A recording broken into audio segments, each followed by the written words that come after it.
अगर आप भी रसोई गैस सिलेंडर पर मिलने वाली सब्सिडी का फायदा उठाते हैं तो यह खबर आपके लिए बेहद जरूरी है। केंद्र सरकार ने अब एलपीजी सब्सिडी के नियमों में बड़ी सख्ती कर दी है और नए नियम लागू होने के बाद लाखों लोगों की सब्सिडी बंद हो सकती है। नमस्कार, आप देख रहे हैं विंध्या टाइम्स और मैं हूं आपके साथ प्रीति। बात करेंगे गैस सिलेंडर सब्सिडी के नए नियमों की, जिन्होंने आम उपभोक्ताओं की चिंता बढ़ा दी है। दरअसल केंद्र सरकार अब फर्जी, निष्क्रिय और गलत तरीके से चल रहे गैस कनेक्शनों पर सख्त कार्यवाही करने जा रही है। क्या आपको बोरवेल करवाना है लेकिन लोकल और सस्ते पाइप्स लगाकर हो गए हैं परेशान? तो अब आपके शहर में आया है न्यूट्रॉन 40 kg बोरवेल पाइप। दमदार क्वालिटी के साथ 10 साल की गारंटी, ज्यादा मजबूती और लंबी उम्र का वादा। तो अगली बार बोरवेल करवाएं, केसिंग पाइप सिर्फ न्यूट्रॉन 40 kg ही लगवाएं। सरकार का कहना है कि अब सिर्फ जरूरतमंद और पात्र लोगों को ही गैस सब्सिडी का लाभ मिलेगा। नए नियमों के मुताबिक अगर किसी परिवार की सालाना आय 10 लाख रुपए या उससे ज्यादा है तो उसे उच्च आय वर्ग माना जाएगा और ऐसे लोगों को अब एलपीजी सब्सिडी नहीं मिलेगी। यानी जिन परिवारों की कमाई ज्यादा है उन्हें अब गैस सिलेंडर पर मिलने वाली सरकारी राहत से बाहर किया जाएगा। सरकार का दावा है कि इस फैसले का मकसद उन लोगों तक लाभ पहुंचाना है जिन्हें वास्तव में इसकी जरूरत है। मीडिया रिपोर्ट्स के मुताबिक कई राज्यों में बड़ी संख्या में ऐसे लोग पाए गए हैं जो उच्च आय वर्ग में आने के बावजूद गैस सब्सिडी का फायदा ले रहे हैं। बताया जा रहा है कि सिर्फ राजस्थान में ही 40,000 से ज्यादा ऐसे उपभोक्ता सामने आए हैं जो नियमों के बावजूद सब्सिडी ले रहे हैं। यही वजह है कि सरकार ने अब सख्ती बढ़ा दी है। सरकार का फोकस अब सिर्फ आय वाले मामलों पर ही नहीं बल्कि फर्जी और निष्क्रिय कनेक्शनों पर भी है।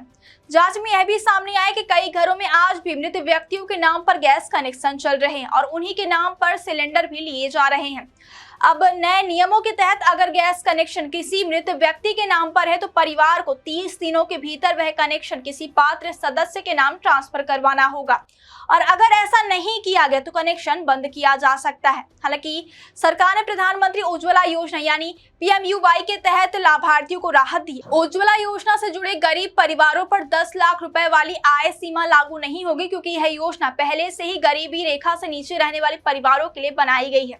सरकार का कहना है कि गरीब परिवारों को राहत मिलती रहेगी और उनके हितों को प्रभावित नहीं किया जाएगा। अब सवाल यह उठता है कि सरकार को इन लोगों की जानकारी कैसे मिल रही है। दरअसल देश भर के गैस उपभोक्ताओं के मोबाइल नंबर पर मैसेज भेजे जा रहे हैं। अगर आपके मोबाइल पर भी ऐसा मैसेज आया तो आपको तुरंत सतर्क हो जाना चाहिए। बताया जा रहा है कि उपभोक्ताओं को जवाब देने या जानकारी अपडेट करने के लिए सिर्फ 7 दिन का समय दिया जा रहा है। अगर किसी को नियमों को लेकर आपत्ति है तो वह टोल फ्री नंबर पर कॉल कर सकता है। इसके अलावा संबंधित गैस कंपनी के आधिकारिक पोर्टल पर भी शिकायत दर्ज कराई जा सकती है। अब सबसे बड़ा सवाल यह है कि अगर आपकी सब्सिडी बंद हो जाए तो क्या करना चाहिए। विशेषज्ञों का कहना है कि सबसे पहले उपभोक्ताओं को अपना केवाईसी स्टेटस चेक करना चाहिए। यह सुनिश्चित करना जरूरी है कि गैस कनेक्शन के साथ बैंक खाता और आधार कार्ड सही तरीके से लिंक हो। कई बार तकनीकी कारणों की वजह से भी सब्सिडी रुक जाती है और अगर आपकी आय 10 लाख रुपए से कम है और फिर भी सब्सिडी नहीं मिल रही तो आप माई एलपीजी पोर्टल पर लॉग इन करके अपनी शिकायतें दर्ज कर सकते हैं।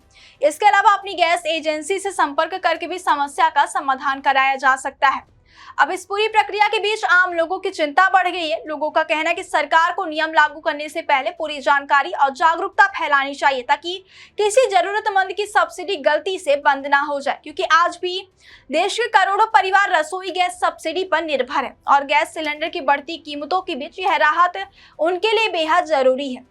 फिलहाल सरकार का कहना है कि इस अभियान का मकसद सिस्टम को पारदर्शी बनाना है और सिर्फ पात्र लोगों तक योजना का लाभ पहुंचाना है। लेकिन आने वाले दिनों में यह देखना अहम होगा कि इस सख्ती का असर आम जनता पर कितना पड़ता है और कितने लोगों की सब्सिडी बंद होती है।